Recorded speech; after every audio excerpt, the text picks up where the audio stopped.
I wanted to rediscover the real Zainab, not the fearless revolutionary and not the weeping woman, but something in between, because you want Zainab to be a model for ordinary people like myself.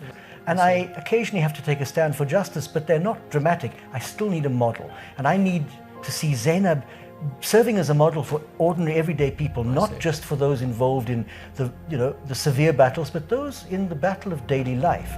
And so if we can recapture this picture of a woman who had moments of great fear, but moments of great courage because she spoke the truth, we would have discovered the real Zainab. And in this, she is the one who made sure the message of Karbala would never be forgotten. She is the first preacher of Karbala and of the message of Hussein, no doubt. And she continues, therefore, her voice continues to resonate in people's lives. And she can be and is a model for ordinary, everyday people who have to make little moral decisions every day and are fearful of what people might think of them or what their friends might say. Zainab is the model for that.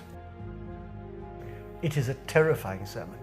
You can barely believe when you read it that anybody, man or woman, would stand up in front of someone like Ziyad.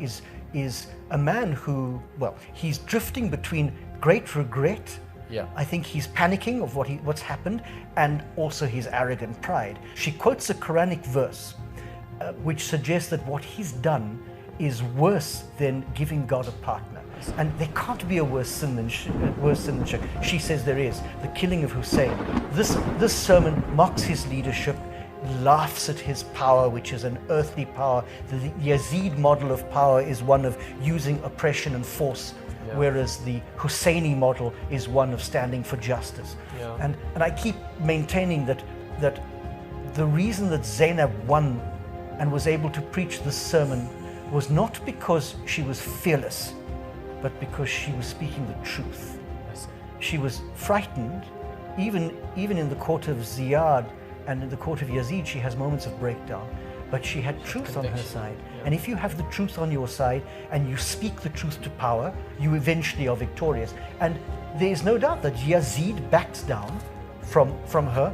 He could easily have her killed, and he doesn't. There's a moment where Ziyad is going to have her killed.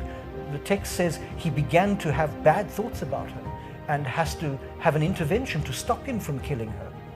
So it's clear that these men would have killed her. Something stops Yazid, and I have no doubt it's because he recognized, whether he liked it or not, that she was speaking the truth.